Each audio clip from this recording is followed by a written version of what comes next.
আসসালামু আলাইকুম প্রিয় কোরিয়ান ভাষা শিক্ষার্থীবৃন্দ, আশা করি সবাই ভালো আছেন।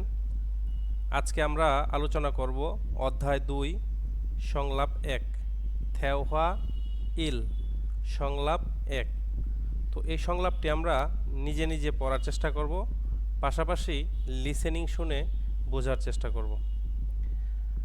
আমরা যদি এই সংলাপগুলো নিজে নিজে ভালোভাবে পড়তে পারি এবং লিসেনিং শুনে বুঝতে পারি, তাহলে পরীক্ষায় রিডিং পার্ট এবং লিসেনিং পার্ট দুটিতেই আপনার প্রশ্নগুলো সলভ করতে সহজ হবে। যখন আপনি সংলাপটা খুব সুন্দরভাবে স্মুথলি রিডিং পড়তে পারবেন, তখন আপনার রিডিং প্রশ্নগুলোও আপনি সুন্দরভাবে পড়তে পারবেন।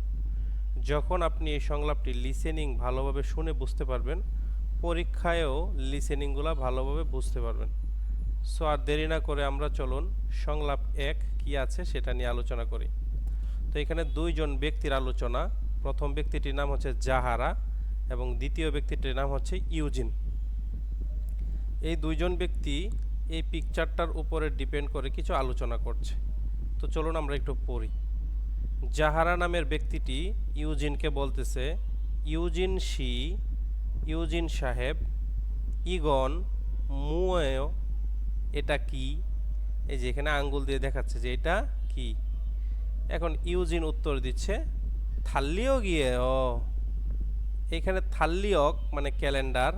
এখানে যেহেতু বাচ্চিম আছে মানে নিচে ব্যঞ্জনবর্ণ আছে, সুতরাং এখানে ইয়েও।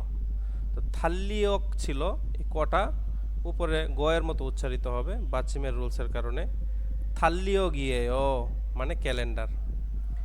এবার যাহারা আবার প্রশ্ন করছে জগন মুয়েও ওইটা কি, মানে আরেকটা একটু হালকা দূরে যেটা সেটা দেখাচ্ছে জগন মুয়েও ওইটা কি।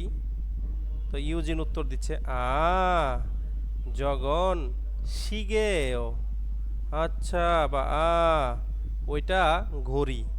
তো এখানে শিগে মানে হচ্ছে ঘড়ি। এটা লাস্ট বর্ণের নিচে কোনো ব্যঞ্জন বর্ণ অথবা কোনো বাচ্চিম নাই, সুতরাং এখানে ছোটটা হয়েছে এও। তো জগন শিগেও ওইটা ঘড়ি। তো আমরা আরেকবার পড়ি। ইউজিন শি ইগন মুয়েও, ইউজিন সাহেব এটা কি? থাল্লিও গিয়েও ক্যালেন্ডার। জগন মুয়েও ওইটা কি? জগন শিগেও ওইটা ঘড়ি। তো আর চলুন আমরা লিসেনিংটা শুনি। লিসেনিং শুনে কি আমরা বুঝতে পারি কিনা একটু খেয়াল করি।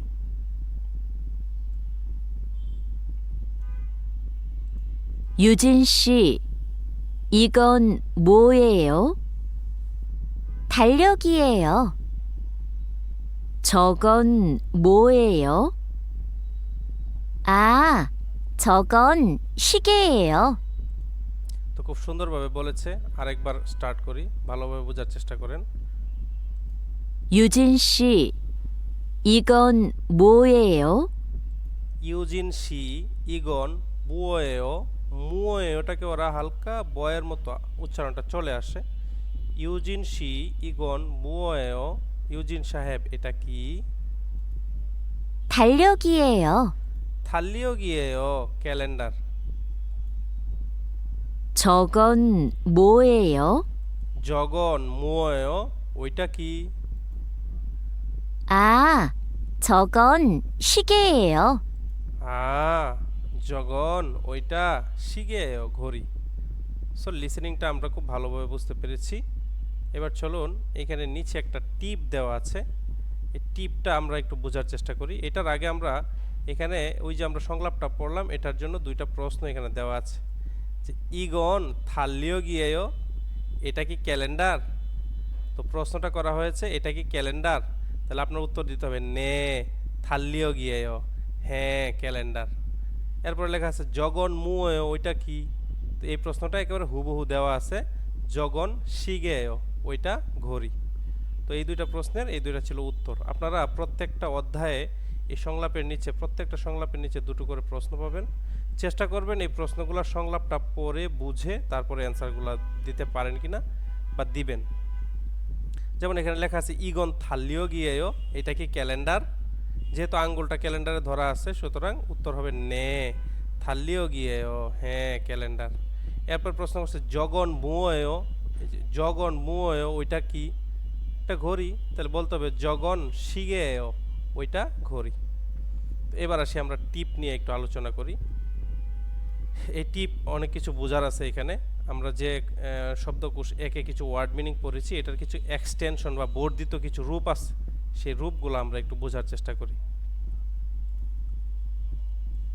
ভালোভাবে খেয়াল করেন, এটা ভালোভাবে বুঝতে হবে।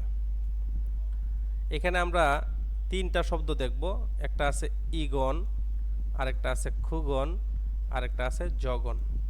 আমরা পড়েছিলাম ইগত, খুগত, জগৎ।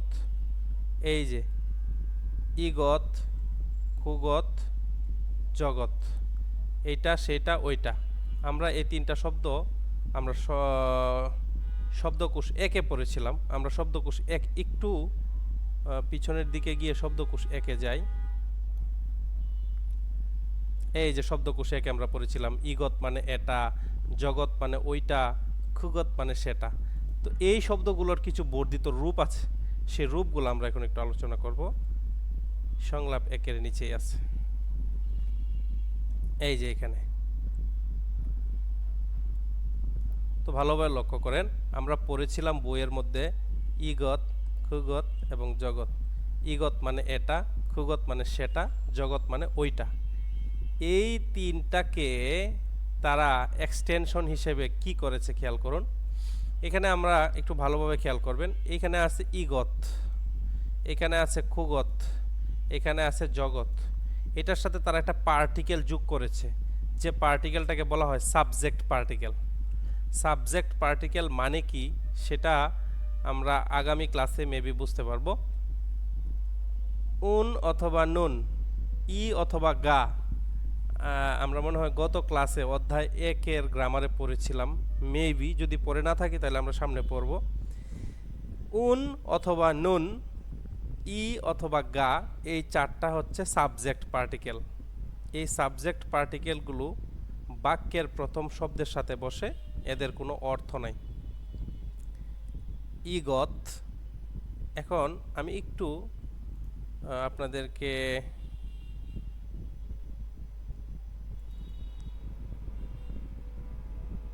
এখানে একটু আলোচনা করি।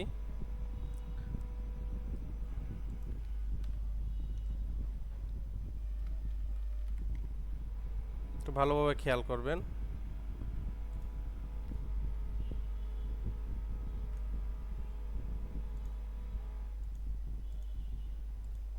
খেয়াল করুন, আমরা এখানে একটু ড্রাফট নিয়ে আলোচনা করতেছি, ভালোভাবে খেয়াল করবেন।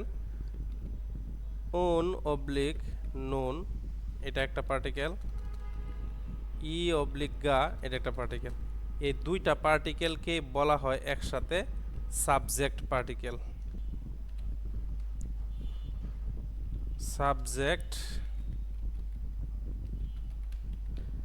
Subject particle. এখন আমার বুঝতে হবে এই সাবজেক্ট পার্টিকেলটা কখন কোনটা বসবে। উন্নুন, এই দুইটা এক এক গোত্র, আর ইগা এটা হলো আরেকটা গোত্র, মানে দুইটা আলাদা আলাদা ভাগ।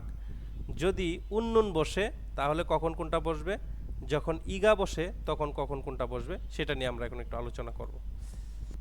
আপনারা চাইলে এটা খাতায় নোট করে নিতে পারেন।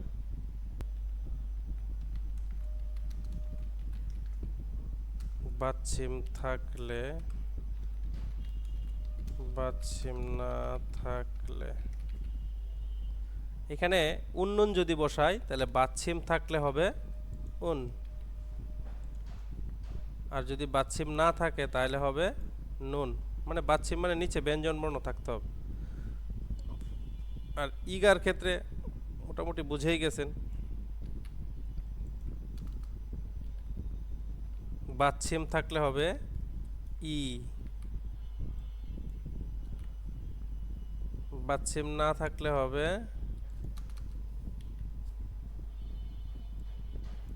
গা। এগুলো মূলত বাক্যের প্রথম শব্দের সাথে বসে, এদের কোনো অর্থ নাই, এদের কোনো কি নাই, কোনো অর্থ নাই। তো আরেকবার ভালোভাবে বুঝেন। উন্নুন অথবা ইগা, এটাকে সাবজেক্ট পার্টিকেল বলা হয়। এরা বাক্যের প্রথম শব্দের সাথে বসে, কোনো অর্থ নাই, কোনো শাব্দিক অর্থ নাই, ওকে ফাইন। এখন আসি কখন কোনটা বসবে। উন নুন এটার ক্ষেত্রে যদি বাচ্ছিম থাকে তাহলে বসবে উন, যদি বাচ্ছিম না থাকে তাহলে বসবে নুন। ইগার ক্ষেত্রে যদি বাচ্ছিম থাকে তাহলে বসবে ই, যদি বাচ্ছিম না থাকে তাহলে বসবে গা। এখন আসি আমরা আবার পড়ার মধ্যে চলে আসি। খেয়াল করেন এখানে ইগত, এখানে যে কথাটা ব্যবহার করা হয়েছে এখানে নিচে একটা বাচ্ছিম আছে ব্যঞ্জনবর্ণ, নিচে একটা ব্যঞ্জনবর্ণ আছে মানে বাচ্ছিম আছে। তো বাচ্ছিম থাকলে কি হবে? বাচ্ছিম থাকলে উন, এই কারণে তারা এখানে উন বসায় দিছে, এটা সাবজেক্ট পার্টিকেল হিসেবে বসছে। তো যদি উন বসে তাহলে উচ্চারণটা হয়ে যাবে ইগোসুন। ইগোসুন কথাটার অর্থ যা, এটার সংক্ষিপ্ত রূপ আছে একটা, সেটা হলো ইগন, এটার অর্থ তা। ভালোভাবে বুঝেন জায়গাটা। ইগোসুন মানেও এটা, ইগন মানেও এটা। তবে ইগোসুনের পরিবর্তে শুধুমাত্র আপনি ইগন বসাতে পারবেন। এখানে আরেকটা আছে ইগোসি, ইগে, এগুলোর অর্থ হলো এটা, কিন্তু আপনি ইগোসির পরিবর্তে এখানে ইগন বসাতে পারবেন না। ইগোসির পরিবর্তে বসাইতে হবে ইগে। এখন ভালোভাবে আবার প্রথম থেকে বলছি। এখানে প্রথম যে চারটা শব্দ দেওয়া আছে ইগোসুন, ইগন, ইগোসি এবং ইগে, এই চারটা শব্দের অর্থই আপনারা ডান পাশে খাতার মধ্যে লিখেন এটা। এরপরে খুগোসুন, খুগন, খুগোসি, খুগে, এটার অর্থ আপনারা লেখেন সেটা। জগসুন, জগন, জগসি, জগে, এটার অর্থ লেখেন ওইটা। এখন এখানে এই তিনটা হলো বাম পাশের, এই তিনটা হলো একটা ভাগ, ডান পাশের তিনটা হলো আরেকটা ভাগ। যখন কোনো বাক্যে ইগোসুন কথাটা আমরা ব্যবহার করব, বাচ্ছিম থাকলে উন, এখানে প্রত্যেকটা নিচে নিচে বাচ্ছিম আছে, এই যে বাচ্ছিম, এই জন্য উন, বাচ্ছিম, উন, বাচ্ছিম, উন। যদি আমরা উন ব্যবহার করি তাহলে এটার পরিবর্তে আমরা ব্যবহার করতে পারবো সংক্ষিপ্ত রূপ ইগন। কিন্তু যদি সাবজেক্ট পার্টিকেল ই বসাই, কারণ বাচ্ছিম থাকলে তো ইও বসে, এই যে বাচ্ছিম থাকলে ই বসে, যদি ইগা দুইটার মধ্যে কোনো একটা বসাতে যায় তাহলে বাচ্ছিম থাকলে আমার বসাতে হবে কি ই, তাহলে বাচ্ছিম থাকলে যদি হয় ই তাহলে হয়ে যাবে ইগোসি। তো ইগোসির ক্ষেত্রে সংক্ষিপ্ত রূপ হবে ইগে। আবার বুঝেন, ইগোসুন এটা সংক্ষিপ্ত রূপ অনলি হবে ইগন, আর এখানে উন ছিল এই জন্য ইগন হয়েছে। আর যখন ইগোসি, ই সাবজেক্ট পার্টিকেল হবে তখন হবে ইগে। তাহলে ইগোসুন মানেও এটা, এটার পরিবর্তে বসাতে পারবো ইগন। ইগোসি মানেও এটা, এটার পরিবর্তে বসাতে পারবো ইগে। এই দুইটা কখনোই ওই দুইটার সাথে মিশ্রিত হবে না, এই দুইটা কখনো এই দুইটার সাথে মিশ্রিত হবে না। ক্লিয়ার? বাকি নিচের যে দুইটা আছে দুইটা সেম। ইগোসুন, খুগোসুন সেটা হয়ে যাবে খুগন সংক্ষিপ্ত রূপ। খুগোসি সেটা সংক্ষিপ্ত রূপ হয়ে যাবে খুগে। চারটা শব্দের অর্থ সেটা। জগসুন হয়ে যাবে জগন, জগসি হয়ে যাবে জগে। এই চারটা শব্দের অর্থ হলো ওইটা। তো আশা করি বুঝতে পেরেছেন। তো যখন আমরা সাবজেক্ট পার্টিকেল ই বসাবো তখন সংক্ষিপ্ত রূপ হবে ডান পাশেরগুলো, যখন বাম পাশের সাবজেক্ট পার্টিকেল আমরা উন বসাবো তখন হয়ে যাবে এই মাঝখানের শব্দগুলো। তো এখন তারা একটা ব্যবহার করেছে, বলছে ইগে হিউদে ফুনিয়েও। ইগে মানে এটা, তো এটা কোনটা থেকে ব্যবহার হয়েছে? ইগোসি। ইগোসি এর সংক্ষিপ্ত রূপ ব্যবহার হয়েছে ইগে। তাহলে ইগে হিউদে ফোন ইয়েও, এটা মোবাইল ফোন, আমরা এটা এভাবে ব্যবহার করতে পারতাম ইগন হিউদে ফোন ইয়েও, এটা মোবাইল ফোন। ক্লিয়ার? তো আশা করি আপনারা বুঝতে পেরেছেন। যখন ইগোসনের সংক্ষিপ্ত রূপ কেউ জানতে চায় তাহলে বলতে হবে ইগন, কখনোই ইগে বলা যাবে না। আর ইগোসি এর সংক্ষিপ্ত রূপ যদি কেউ জানতে চায় তাহলে বলতে হবে ইগে। ক্লিয়ার? আশা করি বুঝতে পেরেছেন। উপরে এই যে আমরা সংলাপটা পড়লাম, এই সংলাপের আদলে ওরা একটা সংলাপ তৈরি করে দিয়েছে, সেই সংলাপটা আমরা একটু বোঝার চেষ্টা করি। খেয়াল করেন, এখানে একটা পিকচার দেওয়া আছে, এখানে একটা ল্যাপটপ আছে, একটা ক্যালকুলেটর আছে, একটা কাপ আছে, একটা চশমা আছে। তো এখানে তারা এই যে উপরের চারটা শব্দ আছে, এই চারটা শব্দ দিয়ে তারা ডান পাশে একটা সংলাপ তৈরি করেছে। আমাদের কি করতে হবে? আমাদের এই যে সংলাপটা তারা তৈরি করলো সেই সংলাপটার মতো করেই এই নিচের শব্দগুলো দিয়ে আমাদের একটা সংলাপ তৈরি করতে হবে। তো চলুন ওরা কি সংলাপটা তৈরি করে দিছে সেটা একটু আলোচনা করি। লেখা আছে এই যে ইগন, এইখানে যে শব্দটা ব্যবহার করা আছে এই শব্দটা তারা এখানে ব্যবহার করছে। ইগন মুয়েও, এটা কি? এরপরে তারা আবার ইগন কথাটা ব্যবহার করছে। ইগন, তারপরে 2 নম্বর শব্দ আনগিয়ং ব্যবহার করছে। আনগিয়ং বাচ্চিম যেহেতু আছে এই জন্য বড়টা ইয়েও। ইগন আনগিয়ং ইয়েও, এটা চশমা। এরপরে আবার তার আরেকটা শব্দ ব্যবহার করলো জগন। এই যে এখানে জগন, জগন মুয়েও, ওইটা কি? আবার জগন কথাটা ব্যবহার করলো জগন। এরপরে লাস্ট যে শব্দ খপ, খপ কথাটা ব্যবহার করলো। খপ যেহেতু বাচ্চিম আছে বিয়প এই জন্য ইয়েও। জগন খব ইয়েও, ওইটা কাপ। এখন আমাদের যে শব্দগুলো দিয়ে তৈরি করতে হবে সেটা হলো জগন মানে ওইটা, কম্পিউত মানে কম্পিউটার, ইগন মানে এটা, খেসানগি মানে ক্যালকুলেটর। তো তারা প্রথমে শুরু করেছিল ইগন দিয়ে, আমাদের প্রথমে শুরু করতে হবে জগন দিয়ে। তাহলে আমাদের প্রথমে কি বলতে হবে? জগন মুয়েও, ওইটা কি? তারপরে তারা আবার ইগন ব্যবহার করেছিল, আমরা আবার জগন ব্যবহার করব। তাহলে জগন ওরা ব্যবহার করেছিল আনগিয়ং, আমরা ব্যবহার করব কম্পিউত। তাহলে এখানে সেন্টেন্সটা হবে জগন কম্পিউ থ। এই থ এর নিচে কোনো ব্যঞ্জন বর্ণ নাই বা বাচ্চিম নাই, এই জন্য এখানে ইয়ের পরিবর্তে হয়ে যাবে এয়, ছোটটা হয়ে যাবে। জগন কম্পিউ থ এয়। এরপরে তারা ব্যবহার করেছিল 3 নম্বর শব্দ জগন, আমরা ব্যবহার করব 3 নম্বর শব্দ ইগন। এখানে জগনের পরিবর্তে হবে ইগন। তাহলে ইগন মুয়েও, এটা কি? তো ওরা বলছিল খপ, আমাদের বলতে হবে খেসানগি। তো এখানে জগনের পরিবর্তে আমরা বলবো ইগন, খপের পরিবর্তে বলবো খেসানগি। খেসানগি মানে ক্যালকুলেটর, এইখানেও নিচে কোনো বাচ্চিম নাই, সুতরাং এখানেও হবে ছোটটা। জগন পরিবর্তে হবে ইগন, খপের পরিবর্তে হবে খেসানগি, ইগন খেসানগিয়েও। তো এটা আমি একটু পেজের মধ্যে ড্রাফট লিখে দিচ্ছি, আপনারা একটু ভালোভাবে খেয়াল করবেন। এখানে আমরা শুরু করব জগন দিয়ে।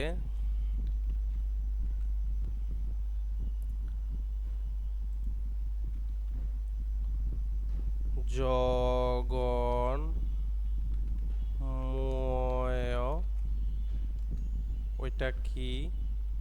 তো আমাদের ব্যবহার করতে হবে জগন কম্পিউতয়েও। জগন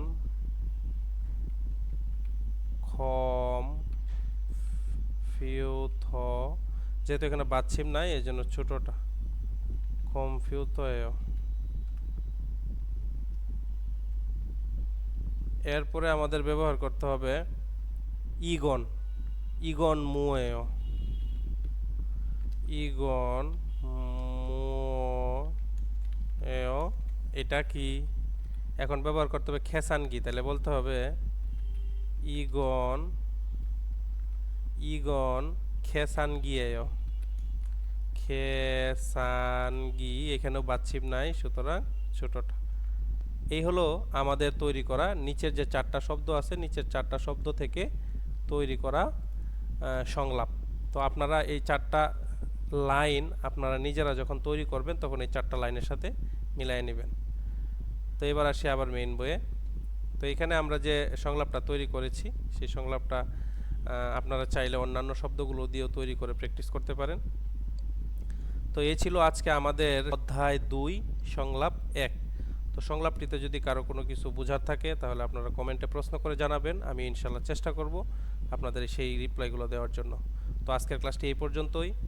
যারা যারা ধৈর্য ধরে আমার ক্লাসটি উপভোগ করেছেন তাদেরকে অসংখ্য ধন্যবাদ। সবাই ভালো থাকবেন, সুস্থ থাকবেন। আসসালামু আলাইকুম ওয়া রাহমাতুল্লাহ।